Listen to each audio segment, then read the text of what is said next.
Welcome to this episode of The Patrick Coffin Show. Before I introduce the topic and the guest, I want to mention, if you want to go to zero porn use, not reducing it, but going to zero, check out Covenantized. Covenantized.com is it's the software, not just for blocking pornographic content, but for treating adults like adults. It's a accountability software. Every single device in our household has Covenantized on it. It is a magnificent resource, and I recommend it. So if you go to Covenantized.com and put in my name, Patrick, as a coupon code, you can test drive this bad boy for 30 days and decide if it's for you. No one has ever circled back saying, I really didn't like that. It was a waste of my time. It's a great resource. Covenantized.com. Patrick is the coupon code that gets you a month for free. Which is a nice segue to our topic, which is chastity and the message of chastity and how unpopular it is in certain parts of the world, like, say, Ireland. My good friend and former colleague at Catholic Answers, Jason Evert, founder of the Chastity Project, was invited to Ireland recently to do a series of talks in a number of cities on the power and peace that comes with chastity and other topics. We'll get into it. And someone in the Irish media heard about this, and a stink was raised, and half of his talks were canceled. So Jason Evert, banned in Ireland, is the topic, and he's here to talk about it in about 2 seconds. Don't go away.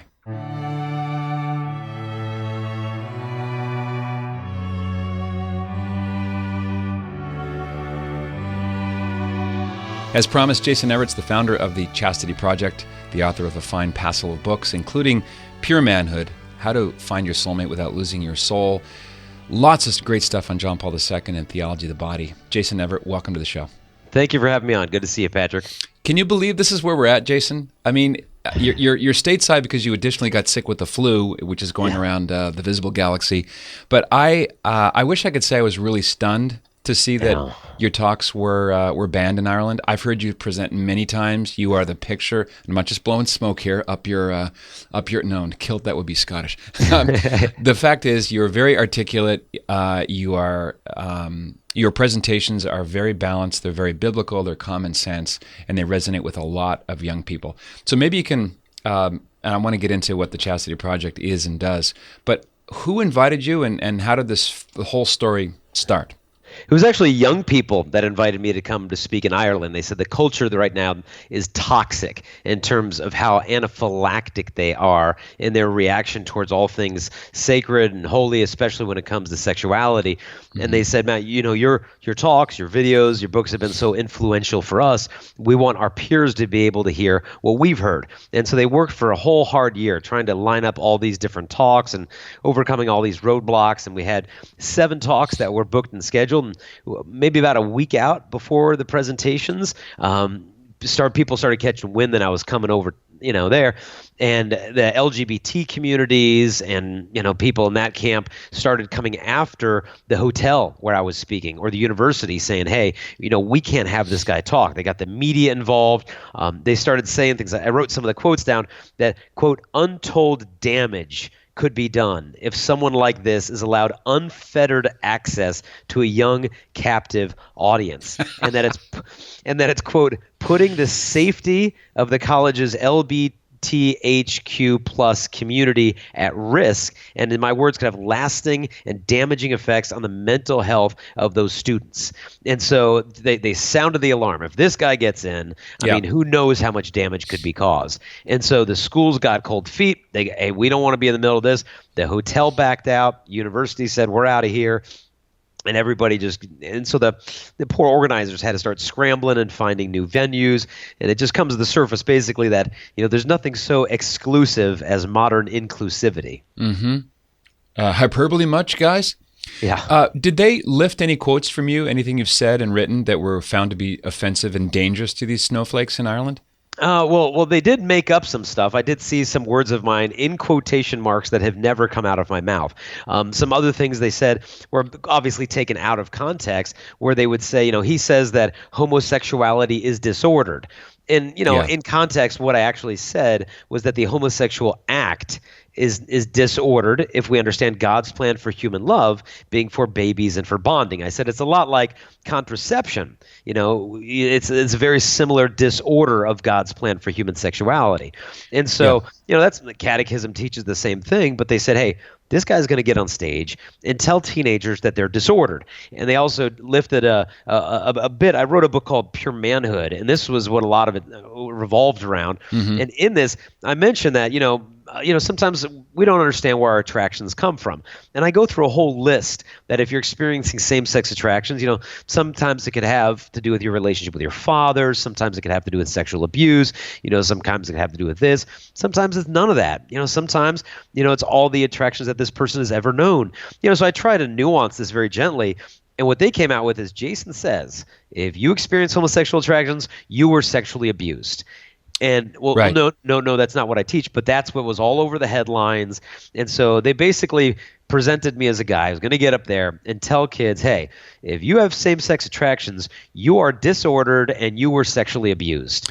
And that's going to really be bad, so we got to ban him. I'm grinning because the truth is actually more offensive. I mean, I know that you know the teaching of the catechism on this. Someone might quibble and say, well, the orientation, the inclination to that behavior is disordered. But the behavior itself is not just disordered, it's intrinsically evil. It's wrong. It's against God's plan for sexuality. So if people go to the catechism, and this is the thing that drew me to want to talk to you about this, Jason, because it's proof positive that no one in Ireland is actually talking about the Catholic vision for love, sex, and marriage. If something as common sense and obvious as what you're presenting is deemed to be so dangerous to young, impressionable minds, it's kind of a snapshot into how far Ireland has fallen away from the reputation of the land of saints and scholars. Do you know what I mean? Yeah, absolutely. And I think for some of the people who were protesting my visit, I think they were seeing the headlines, believing it's true, and then really authentically trying to protect these young kids. Because if that's really what I was going to come out and say, hey, you've been sexually abused and you're disordered, I can understand someone in the LGBT crowd thinking, hey, that could really mess up one of these young kids who's struggling with their sexual, identity and orientation. And so I think there could be some genuine care for these young people and just buying the headlines and saying, whoop, if that kind of fanatic is going to do that, we got to protect the kids. So I want to give some people the benefit of the doubt there. Because, I've come to some of these schools. I remember one up in Canada, and the teacher told me, please do not speak about homosexuality or transgender to these students. And I said, well, can I tell you what I would say to the students, and then you can tell me if you want me to say that or not? And she said, okay. So I gave her the 5-minute spiel, and she said, oh, please say that to these kids. They need it. Because she said, I just walked to the bathroom yesterday, and there's some transgender boy slicing his wrist bloody in the bathroom. And if these kids feel hated any more than they already are, they're just going to jump off a bridge. Because it's just a constellation of different challenges and struggles and sometimes mental health issues that these young kids are going through.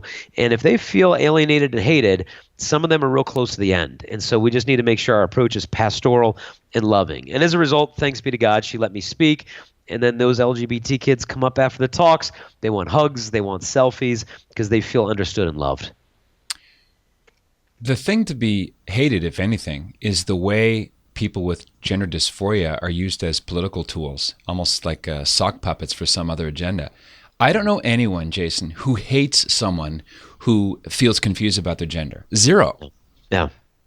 Yeah, but the hate is such a strong word. It's a very useful tool for those who want to keep us away. In fact, I was reading some of the comments that people were leaving online for me, and one guy said, poor homophobic, misogynist, anti-women, which is really the same thing, zealot, Jason Evert, as it's been reported, he can't deliver his bile owing to a sudden illness of crippling embarrassment after Ireland told him where to go. Hashtag, no, this is the best part, hashtag love is love. So I love hate letters.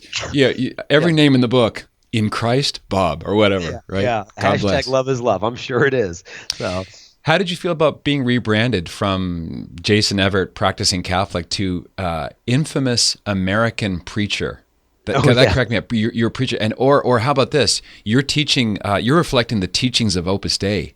What? I thought Opus Dei was a Catholic prelature that was faithful to the church. Sounds like it's part of the Da Vinci Code or something. Yeah. I don't know. All right. So you're denying that you are an albino assassin. Is that where you were going? No comment. Love is love. Yeah. No. So I mean, the amount of hate. I mean, I'm an anti-LGBTQ hate monger.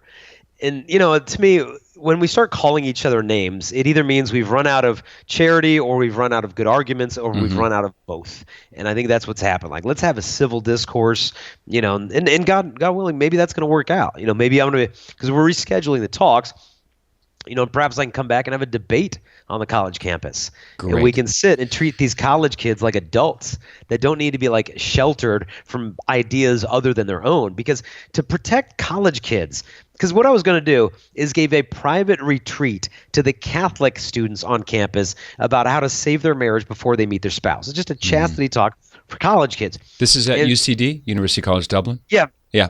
And so they wanted to shelter the entire campus from my presence. But to me, it's like, hey, have some confidence in your college kids. Let your college kids come. Let them hear alternative ideas. Let them weigh the merits or the demerits of other people's viewpoints. That's what college should be about. Yeah. And so it's kind of a bad sign of how much confidence they have in their own students that they would need to shelter them from alternative ideas. And UCD is strongly associated with its famous pupil there, Oscar Wilde, who had an actual deathbed conversion to the faith. He never wanted to be a gay icon, a sort of a dandiest mascot for people. There's so many ironies here.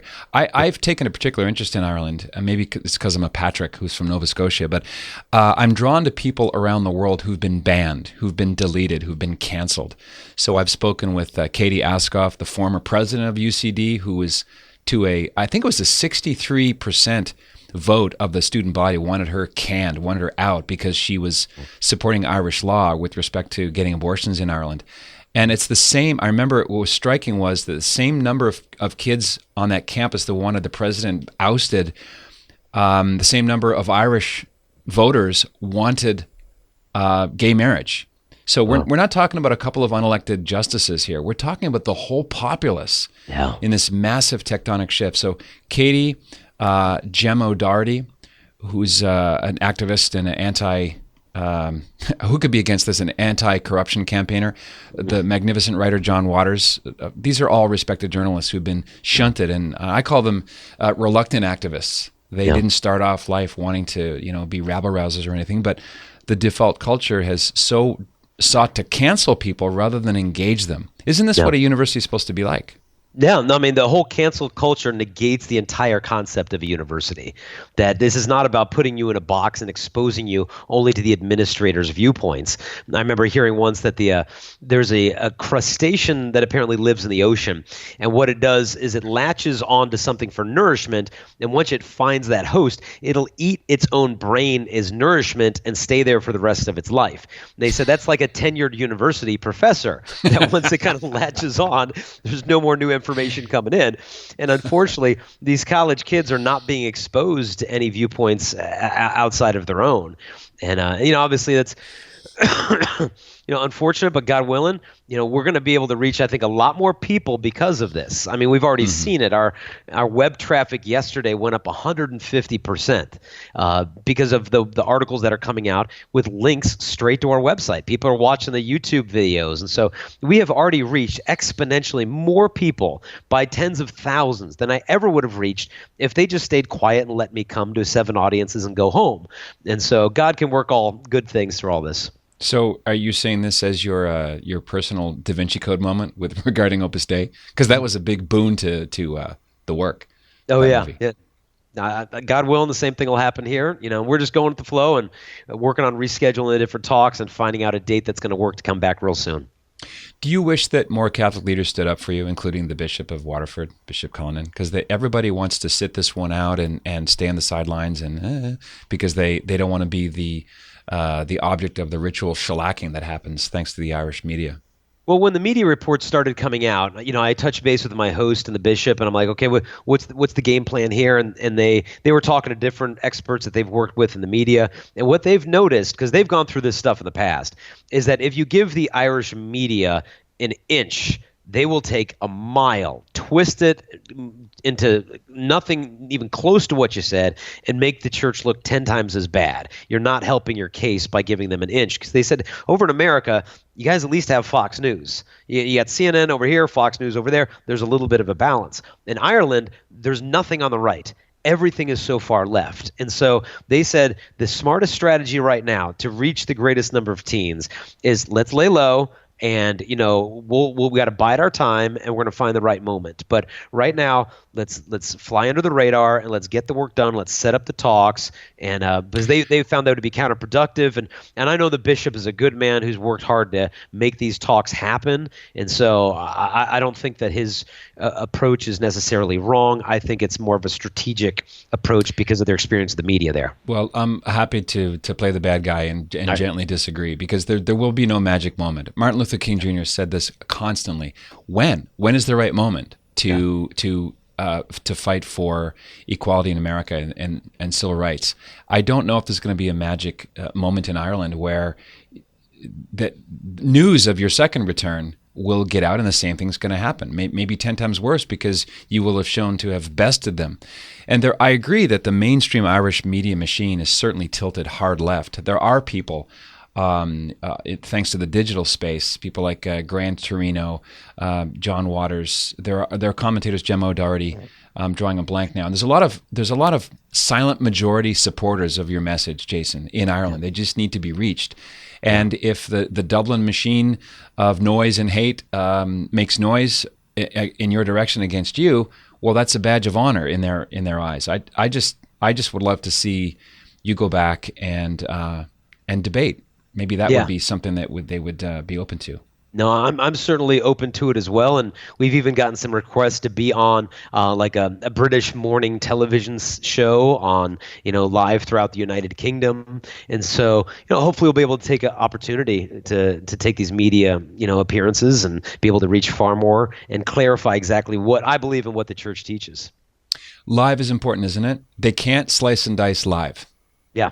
Yeah, no, that's one of the dangers I found in, being interviewed. You can give them the longer the interview you give them, the worse it's going to go for you, because they can drop out the 90% of solid stuff, find the 10% that's questionable, take it out of context, and let everybody see that and nothing else. Yeah, absolutely. Christopher West, ABC.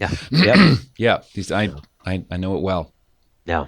I'm going to put a link up in patrickcoffin.media of 2 photos, because I think these are really good before-after snapshots of Ireland. The 79 visit of John Paul II, your spiritual father, Jason, to Phoenix Park in Dublin. It's a sea of humanity. It's wall-to-wall. I think a third of all Ireland showed up.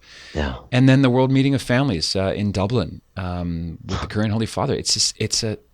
I mean, it's not a trickle. It wasn't 12 people, but the before and after is pretty striking.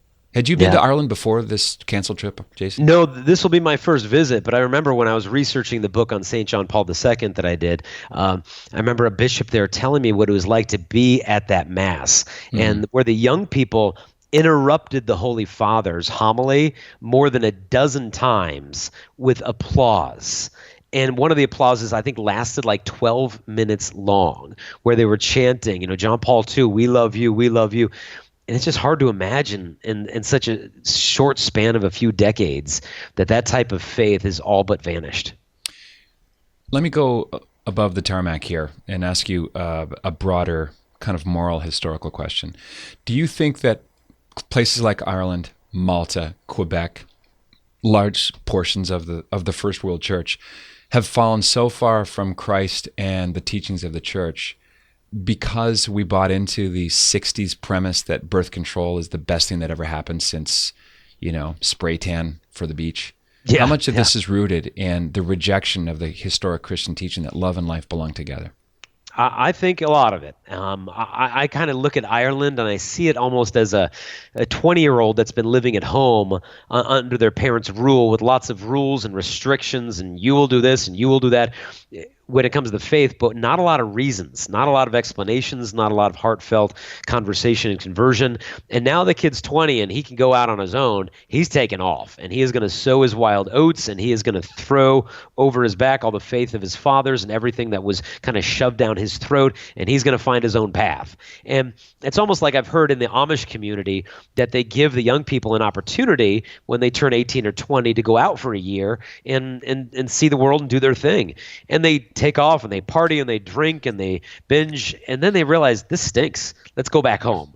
And so, God willing, I think we're going to see the same prodigal son effect in Ireland, where right now they think they've found this newfound freedom, but then they're going to discover it's nothing but slavery and end up, God willing, coming back home. But, I think what you're pointing out, contraception is the root of so much of this, because if that union of a man and a woman and the very purpose and meaning of our human sexuality is lost, I mean, there's no grounds upon which you can stand to explain why same-sex acts are wrong, why pornography, masturbation, any perversion. Yeah. So, Yeah. and to me, blessed are the pure in heart, they're going to see God. Meaning, if we're not pure in heart, we'll have tremendous difficulty seeing him. And so when we have this pornified culture, it's almost like we're trying to see God through the window of our soul, but that window is covered in tar, and then we just conclude, oh, he's not there, I can't see him. But a lot of the root is that lack of purity of heart. So the corollary would be the impure of heart will not see God. Yeah, in this life or in the next. I remember St. Alphonsus Liguori said that when a raven finds a dead body, the first injury it inflicts is to pluck out its eyes. And then he says that the same thing happens with impurity. The first injury that impurity inflicts on the soul is to take away the light of the things of God. And so our sexuality and spirituality are not in opposite corners. They're one. Someone listening now, and maybe someone who read the deceptive headlines in Ireland, might assume that Jason Evert doesn't really understand. He's a happily married guy. He's got a beautiful wife, this absurdly large, lovely family. He's never struggled with sexual sin. He doesn't really know what it's like to be kind of away from the crackling fire of the church. Your answer to that is what? That you can't relate because you've always been a good Catholic boy. Yeah, because thankfully, once you sign a chastity commitment card, you're pretty much in the clear. As long as you write your name down and you say, "I choose to be chaste today," temptations are a thing of the past, and it's pretty much smooth sailing. And I've moved on to other sins. So, as Santa Claus saith, magic is real. Yeah. So no, I'm a human being. I'm a grown man. Temptations come on a daily, hourly, minute-by-minute basis, and all of us are in this thing together. And you might think, oh, well, easy for you to say, got a beautiful wife and kids. But, I did save my virginity for marriage at the age of 27. I made plenty of stupid mistakes beforehand, struggling with pornography, growing up, and then finally breaking free from that when I was about 18 years old. But, chastity is not some decision. It's a journey. It's a daily battle, not just with my body, but my imagination, the deepest movements of my heart and my intentions. This is a place where God is continually meeting us and encouraging us to go deeper with him. I was privileged to be the spiritual charge of an amazing Canadian priest. He was a Scarborough Foreign Mission Father, John McGoey. And Father McGoey used to liken chastity to a written budget that chastity is to the sexual urge, which is good because God gave it to us, what a budget is to your income. It's supposed to flow in a certain way. It's supposed to have guardrails. It's not supposed to be stifled, not even if you're celibate. There's death to self in all walks of life. But just talk a little bit about why by chastity is not self-abnegation or self-immolation. Yeah, that makes sense.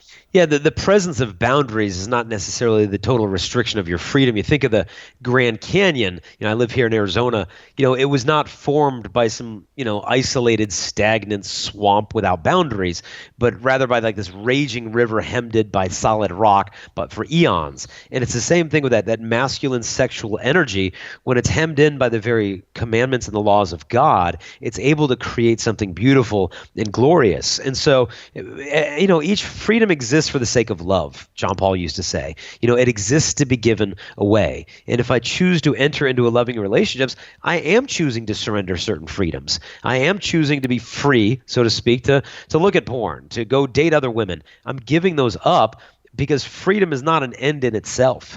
And if I'm not free to restrict my freedoms for the sake of love, it shows that I'm not truly free at all. As Bishop Sheen said, it's not freedom to do what you want, it's the freedom to do what you ought. Yeah, and I even heard one priest say, it's even freedom to do what you do not want to do. Oh, yeah, that's awesome. Yeah. Yeah, that's good. Yeah, our Lord never said, take up your cross, yearly or monthly or weekly, right? No. Yeah, I think it might be daily, but I'm looking for a loophole there. not going to find one. Yeah. And so people who experience same-sex attractions and things like that, the world is going to tell them, look, chastity is not even an option for you. You can either hide in the closet or come out of the closet and go on a gay pride parade and embrace your sexual identity. Chastity? No, that's repressive. It's neurotic. You're denying your very identity. You're going to live a life of misery and loneliness and depression and self-negation. No, you can't do that. This idea that you actually could acknowledge that I experience same-sex attractions and choose to practice chastity and be happy about it is unheard of. Mm-hmm. And that's why people need to see websites like Eden Invitation. They need to watch videos like Desire of the Everlasting Hills, The Third Way, to see that, at that lifestyle, a lot of people say, look, I was as happy as I knew how to be. But with chastity, I'm far happier than I was before. And those voices need to be heard. What was the Eden link? I want to put these also in patrickcoffin.media. Eden, like the Garden of Eden, yep. Invitation.com. And It's just a group of young people, and their slogan is Beyond the LGBT Paradigm. Mm-hmm. And so it's inviting people to pin their identity not on their attractions, but on who they are, which is sons and daughters of God. This sounds like a merry band of sailors traveling in the same direction. I think of Courage International. I think of the work of my friends Joseph Chambra and Vera Maria Santo. These are people whose voices they're just not heard in the Catholic world. People who've come from a same-sex attraction background, who fell in love with Jesus Christ, and even if the faith part is not at the front of the store, the peace and the true joy that chastity brings. I know that from experience that message, when it's brought across without the two extremes, as you're pointing out, that resonates. That's what lights people up. Why would like gay teens want to selfie with Jason Evert if that's not true? Yeah, no, it's interesting. One boy even came up to me and he said, I didn't think I'd get a lot out of your talk because, I'm gay. But now after hearing your talk, I realized I'm really using a lot of guys and I'm getting used too. And I need to just take a break and focus on school and get my life together. And so I think that was even at a public school where that kid came up. And so this virtue of chastity, is not this repressive burden that the church wants to shackle us to. It's the virtue that's going to free us to love. And young people have a right to be able to hear this good news. This is not the first time you've had talks canceled, right? No. I remember we had a public high school in New York. They canceled my talk within a week of me speaking, and the principal calls me and says she's canceling. I said, "Oh, did something come up?" She said, "Yeah, the administrators are here and getting kind of cold feet because they hear you're coming." And I said, "Well, remember, ma'am, it's not a religious talk. I've given it at Harvard, at Princeton, the United States Air Force and Naval Academies. There's no religious stuff in it." And she said, "Well, that's not it." She said, "They're afraid you're going to say a particular word during the talk." And I said, "Well, what's the word? I can just work around it." Crustacean. Yeah. She said, "They're afraid you're going to say the word marriage during your talk." I'm like, "What?" I'm like, "What do you want me to tell the kids to save sex for? Like, save it for later?" I'm like, "That's after sixth period, lady. Where's the finish line here?" They cancel the talk because they don't want to have the kids hear the word marriage. So, this has happened before, unfortunately. This is where we're at. I would never have guessed that the forbidden word was marriage. Yeah. But most of the talks get axed before I show up, meaning the host is approaching schools and saying, "Hey, we're bringing Jason to the area. We've got a sponsor covering the cost. Can we have him come speak there?" Mm-hmm. I remember one all-boys school was next to the all-girls school. The all-girls school said, "We're all in. Bring them in." They contacted the all-boys school, 1,400 boys. And they said, "Yeah, we're going to do the chastity talk. We'll let them come to your school." And the administrator said, "No, thank you. We don't have a chastity problem here at the school." I'm like, they might have an unchastity problem, but certainly not a chastity one. So they had all the girls hear the talk, but the boys were, I guess, quite fine without it. Man, behold, the kingdom of God on earth. Yeah. Jason, tell us about why you started the Chastity Project. It's chastity.com. The training, the clubs, the resources, the books. I know you got a couple things in the pipeline I want to ask you about, but what can people find if they visit chastity.com? I guess you had mentioned our resources. We've created dozens and dozens of books and CDs. Everything is $3 or less in bulk, because we want people to say, "Hey, our confirmation class needs this stuff, our high school classroom, our retreat, our young adult community." So you can get all these books that are normally $20 at a bookstore for $3. Use these, evangelize them, start book studies. There was a college girl who was telling me she started a book study with our book, How to Find Your Soulmate Without Losing Your Soul, and it got too big in her dorm. So they started another one on the next floor, and it got too big, and that got too big. Before you know it, they had a book study on all 5 floors of the girls' dorm with this, just because girls wanted to start this and initiate it. So we've got different books with resource guides. We've got lots of videos, blogs. You could click on the button homosexuality and watch videos, read blogs from people who experience these attractions and choose to practice chastity. You can book events and seminars, launch projects. If you can't afford to give away books, email us. We will send you as many books as you want for free to get this message out. Some college kids said, well, they're having a sex fair on our college campus, promoting contraception and this and that. And so they said, we're going to have a chastity table at the sex fair. So they got a chastity table. They called it Plan C. They put it next to the Plan B booth. So, awesome. And they gave out chastity books to the college kids. So we'll send you stuff for free. All that stuff you can find at chastity.com. I've noticed that men today, let me ask you the other way. I find that women today are faced with a particular challenge, and it's become a big problem, and that is that young men are afraid of them. They don't want to ask them out for a date. They don't want to be in any way tainted with #MeToo. Yeah. So tell us about the dating blueprint. Yeah, well, the Dating Blueprint is the newest book that we just came out with, because years ago we wrote this How to Find Your Soulmate book for the girls, and it did real well, and people are like, where's the book for guys? I'm like, guys don't read. And they're like, no, we're literate. Like, where's the book? So eventually I decided, okay, I got to write this. And halfway through the book, I felt it was kind of missing its heart and soul. And I realized it was just me giving guys dating advice. I'm like, they don't want to listen to me. They said, you know what the guys want? Guys want to know what the girls are thinking. So, excuse me. So I got on our social media, and I sent out an invitation about all the women saying, hey, I'm writing this book for guys. Tell me, how is it you'd want a guy to ask you out? How do you not want to be asked out? What if the relationship's not going well? How do you want a guy to let go of that relationship with clarity instead of ghosting you? And so I said, leave your comments below and I'll integrate them in the book. And the floodgates opened, and women submitted more than 30,000 words of feedback, which is longer than the whole book was at that point. But Uncle. Yeah, the stuff I got back was just gold of women explaining, like, look, guys, ask me out face to face. Don't hide behind your phone. Don't text me. That's lame. Ask me out face to face. And when you ask her out, there's one word you have to say, and it's the word date. You can't say, we should get coffee. We should hang out. We just should get lunch sometime. Because the girl's mind, like, what the heck is he saying? Hang out? Like, are we going to play Fortnite together? Like, what is he asking of me? Backgammon. You have to say the word date. Mm-hmm. It gives her clarity, a bit peace, and a little bit more excitement.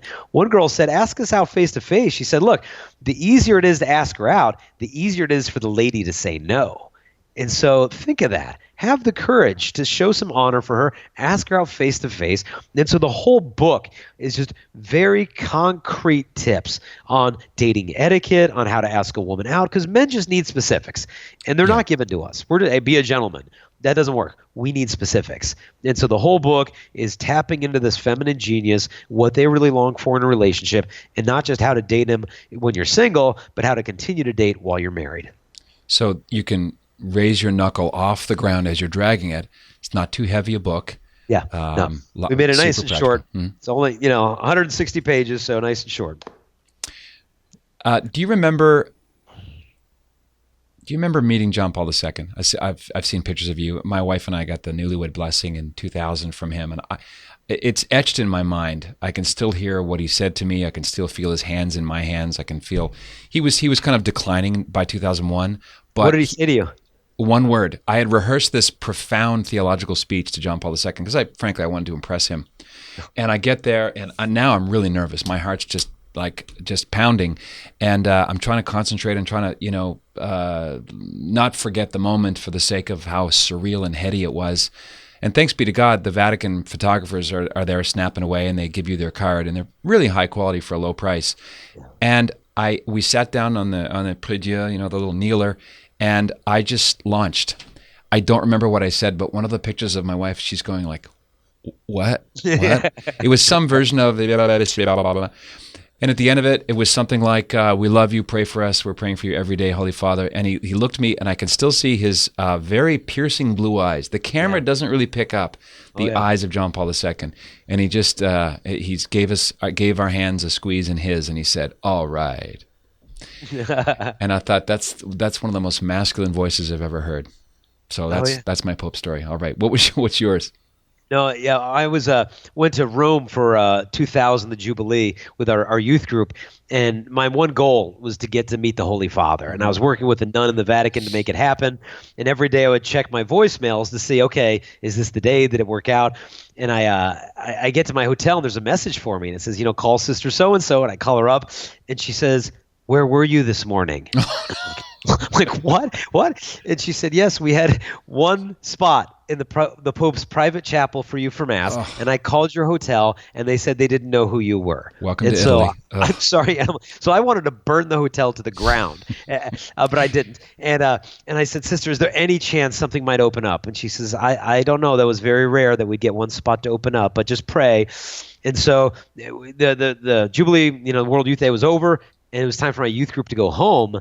And I decided I'm not going home. I'm staying. I'm going to stay until I get my blessing. Just that stubbornness of Jacob with the angel. I'm staying put. And so the youth group went home, and I just stayed and just waited and prayed. And sure enough, on the eve of the feast of the Queenship of Mary, got the call that I could have Mass with him for the Queenship of Mary at Castle Gandolfo. So went out there and had Mass in the courtyard there at his private residence. And then after Mass, I asked one of the guards, like, can I meet the Holy Father? Oh, it is no possible. And big groups were coming up and taking a photo with him, like 50 or 100 at a time. There were about 200 people in the Mass. And I asked another guard, can I just go one-on-one? Oh, it is no possible. So I said a prayer in my heart, show thyself a mother. It's from the Ave Maria Stella's prayer to Mary. Show thyself a mother. Like, do your thing, Our Lady. And sure enough, the big groups left, and there were only a few people left. And the ushers looked at me and said, okay, go ahead. And so I walked right up to the Holy Father, and I gave him my first chastity book I had written called Pure Love. And I said, Holy Father, this is a book that I wrote for the young people on chastity. And he looked at the book, and he blessed the book. And then he reached, and he said, God bless you. And he traced the sign of the cross on my forehead. Then I got up and I gave him a hug, and then I kissed him. But I'm telling you, those eyes, I mean, the two things that struck me were the eyes and the masculinity. Yeah. I've never been in the presence of such a masculine man, because I think the more whole you become, the more authentically masculine you were. And that moment is just indelibly just etched in my memory of just his piercing blue eyes and his just presence. That he said he prays for people before he meets them, while he's talking to them, and after he meets them. And so he interceded directly for you and directly for me. And man, if I could put a pause button at any moment in my life, that would probably be it. Just hit pause, look at those eyes more. Yeah, just even down to his hands. He had the most masculine hands. You see photos of him lifting up the chalice for Holy Mass. I remember hearing a talk by Walter Hooper, the longtime private secretary to C.S. Lewis, who became a Catholic from Anglican. And he said when John Paul II walked into the room to greet him, he said it was like looking at Aslan in the flesh, in white. Absolutely. No, I don't think there's much of a better description. He was so authentic and present, and there's this tremendous tenderness to him, but at the same time, an extraordinary firmness, a boldness and a courage of God that, is he safe? No, he's not safe, but he's good. So the same thing with Aslan. Yeah. And I mean, this is a guy who's still skiing in the Italian Alps in his 70s. Just a man's man. Well, I just want to give a caveat to any Irish activists who are listening. Jason was kidding when he said he wanted to burn the hotel to the ground. Okay. That was was it Tony Montana from Scarface, or is it Tony Soprano? I forget what. He was joking. Okay, guys. Yeah. The message of the theology of the body has certainly succeeded. Succeeded in the sense of it is extended itself beyond the realm of the people listening those Wednesdays from 1979, 1984. Is it still kind of taking root, Jason, when you approach the topic of love, sex, and marriage and chastity from that theology of the body lens? Does it still light people up who've never heard it before, or is it something too intellectualish? Does that make sense? No, without a doubt, it's lighting people up. I mean, because we've got a curriculum that starts in junior high, goes through high school, and I'll meet college kids and they'll say, "Hey, we saw your theology body thing in junior high, and it was just awesome in high school. We loved it." So the young people love this stuff. If anything, I think it needs to be rediscovered in the church right now. I think there's this idea among some people in the clergy, "Oh, that was a John Paul II thing. We're moving forward now. We need to find a new language to talk about this stuff." Like, the language has been given to us. The Holy Spirit gave us what we needed at this time to navigate through what it even means to be human with gender, marriage, sexuality, contraception. We've got the antidote sitting there, ready to be spread out to all the people dying throughout the world, but the church isn't using it. No, let's put together the John Paul II Institute and dump all the faculty and, make some changes. I mean, the church has been given what she needs. It's just a matter of administrating it now. What else is in the pipeline? The blueprint for the dating blueprint? Dating Blueprint just came out, and then we just released a new book by Kelsey Skoke and Everett Fritz called Uncompromising Purity. And this is a book for women on how to break free from pornography and struggles with personal purity, because there's really nothing out there for girls on this. They're just given male resources. Mm-hmm. And this is finally a book, by a woman for women that'll explain, like, hey, if you're struggling, you're not alone. Like, this is not just a guy problem. This is a human problem. And I'm finding so many women are just relieved to have a Catholic woman who's got the guts to just get up there and say, hey, me too. I've been through this. I've struggled with it, and here's how you can have victory. Mm-hmm. So it removes so much of that shame that keeps people in this cycle of falling back into it, thinking you're the only one. One girl even told her, she said, "I feel like I don't even sin in a feminine way." And it's like, no, that's not the way to look at this. This is a human problem. So Uncompromising Purity is the newest one we just came out with. Yeah, pornography is definitely an equal opportunity offender, predator. And women feel an extra layer of shame because this is supposed to be something that only men struggle with. Yeah. And so, there's another layer of self-isolation and self-rejection. Okay, so chastity.com, that's the shortest distance between them and it. Yeah, they can go to chastity.com, and through that they can connect with us on Instagram, Facebook, Twitter, YouTube, watch the videos, share the resources, and give them to others. Well, Jason, I've wanted to go back. I've been to Ireland. I was there in 2013. I went from Dublin to Sneem, Knock, Kilkenny, Galway, and I spent a lot of time in Irish pubs talking to young people. And the one message I've heard over and over again, in addition to the great hunger they have, the young people, it's not that they're in perpetual protest. They are open to hearing the claims of the church because they're not hearing it from their pulpits and from their leaders. And the other thing is, and this cycles back to what you said at the beginning, Jason. One young man put it this way: "My generation," he said, "Patrick, we're out from under the authority of the church, but we don't know whose authority we're under now." Yeah, and then what I'm afraid of is that, I remember one bishop in Tasmania told me that spirituality cannot exist in a vacuum. If you kick out the Holy Spirit, another spirit's going to fill that place. Mm-hmm. And so I think we need to pray for Ireland. Not that America's got all our stuff together by any stretch, but I'm not so much worried about the young people in Ireland. It's more the adults that are the tough nuts to crack, the gatekeepers. But if we can get past the gatekeepers, I find that the young people are remarkably open to hearing these things and are going to be receptive. And so I ask your viewers prayers for all the young people and old that we'll be speaking to when we reschedule these talks, and that just the Holy Spirit would protect us and guide us, and nothing stand in the way. Well, if I go back, I'll knock on your door. Maybe we can do tag team, maybe do a live show or a debate. That'd be fun. That'd be awesome. I have another idea, and I'll leave you with this, Jason. Just leave the church, become a Muslim chastity speaker, and see what Ireland does. Oh, there you go. Yeah. Well, if they don't start listening to the church's teachings on family planning, it's going to be a Muslim country real fast, because they're the only people having children. Yeah, to borrow from James Carville. It's the demographics, stupid. Yeah. Awesome. Well, Jason, thanks for your witness. Thanks for your willingness to walk into the lion's den and take the slings and arrows. I know a lot of people are going to get a lot out of this conversation, and I want to send folks to chastity.com. Jason Evert, hope you recover well, and keep in touch. Till the next time you're banned. Yeah. Thanks for having me on, Patrick. God bless you. All right. Very good. God bless you as well. If you want to join Coffin Nation, check out the largest culture-building, restoring website in the world. We have members in 25 countries, including Ireland. So go to coffinnation.com and check it out. And one more reminder, if you go to Covenantize.com. My name, Patrick, gets you 30 days for free, the world's best software blocker for pornography, our common enemy. This is the Patrick Coffin Show. Be a saint. What else is there? Hey, this is Patrick Coffin. If you like what you see and hear and you want to see and hear more, consider joining Coffin Nation as a full member. Just click right here and find out more about what that means. Nipsey, my fedora. That's Coffin Nation, the world's largest online community of culture builders. Click right here. See you on the inside.